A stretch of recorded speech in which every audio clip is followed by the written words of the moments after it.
Good evening, ladies and gentlemen, and welcome to Comedy 2.0! Yeah! This is where it's at, man. We missed that. Great. Cool, we've got a great night for you tonight. Is this too loud? Is that alright? Yeah. It's too loud. Okay, is that less loud? Yeah. Great. Okay. Alright, it's going to be a bit loud until I can sort the microphone out. So yeah, we've got a great night tonight for everybody. We've got like stand-up, we've got sketch, we've got musical comedy, we've got improvisation, we've got a bit of everything. We've got James Redmond tonight, we've got James Campbell, we've got Joe Davis, we've got Joe Deeney, Pete Start, we've got Jake Foreman. Yeah, it's going to be a great night tonight. And just saw this paper here actually, and it basically says, serial sex attacker on the loose.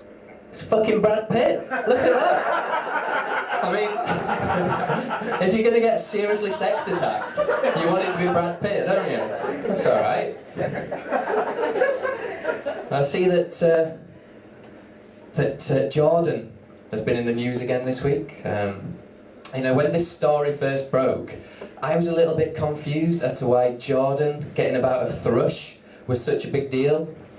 And then I realised it was actually Peter Andre they were talking about when they said she was suffering a discharge from her irritable cunt.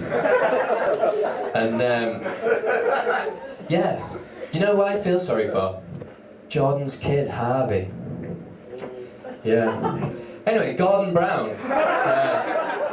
He's been apologising profusely this week for the expenses scandal with the MPs.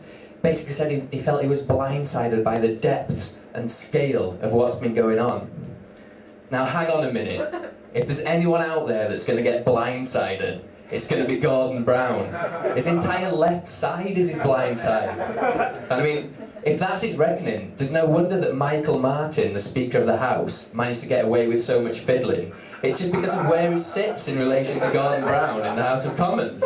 I mean, he could essentially be having a cash fight during Prime Minister's Question Time with some backbenchers, and Gordon Brown would be none the wiser. So, I mean, don't get me wrong, I'm not the sort of person to take the piss out of disabilities for no reason. Well, I am. Cripple. But on this occasion, I'm not taking the piss out of Gordon Brown for no reason. I just think if you're a Prime Minister, you cannot use your disabilities as an excuse for not doing your job properly. I mean, for Gordon Brown to say he's blindsided, that's a bit like Stephen Hawking saying he wasn't able to unify the theories of quantum physics and cosmology because he had a bit of a dry throat. I mean, it just doesn't cut it at this level anymore. And I think it just shows a lack of self-awareness on Gordon Brown's part to be actually using sight as one of his primary feedback mechanisms. And David Cameron, he's not really done so well out of it either. I mean, there he was with his strategy, trying to reinvent the Tory party as this party that was in tune with the common man again. And then one of his MPs goes and claims £2,300 in expenses for cleaning a moat. I mean, you know, at least we can all see why, or we can all relate to the expenses that Labour MPs are claiming, because they basically claim for pies, porn, and poo paraphernalia. And obviously when I say poo paraphernalia, I mean those 2 toilet seats that John Prescott claimed for.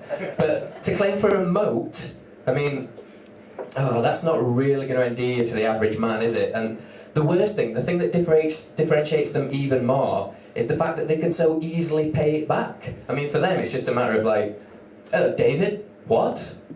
We're not allowed to claim moat cleaning on expenses anymore? Well, yes, of course I'll pay it back straight away. Is cash okay? Great, I'll get the butler to drop it off this afternoon. That's not really an example of the party of the people. And the Queen's even been getting in on it at the moment. I mean, Gordon Brown and the Queen apparently had a private conversation where the Queen was outraged that people had been able to claim so many frivolous expenses.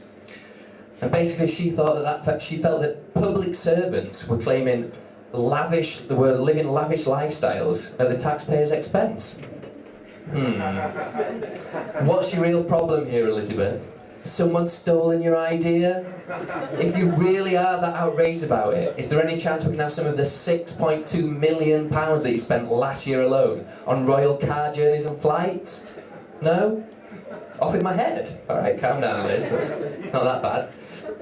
And so Michael Martin, who's the Speaker of the House of Commons, he's actually resigned now. And I'm kind of thinking about resigning at the moment, because basically the real reason is that I don't really get on with my new managing director that well, but you cannot use this as your excuse for resigning. You can't say, oh, I'm resigning because I don't really like it, because you don't want to burn any bridges.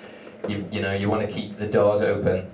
So with all the MPs resigning at the moment, I thought I might take a leaf out of their book, because no matter what an MP does wrong, whether they've been,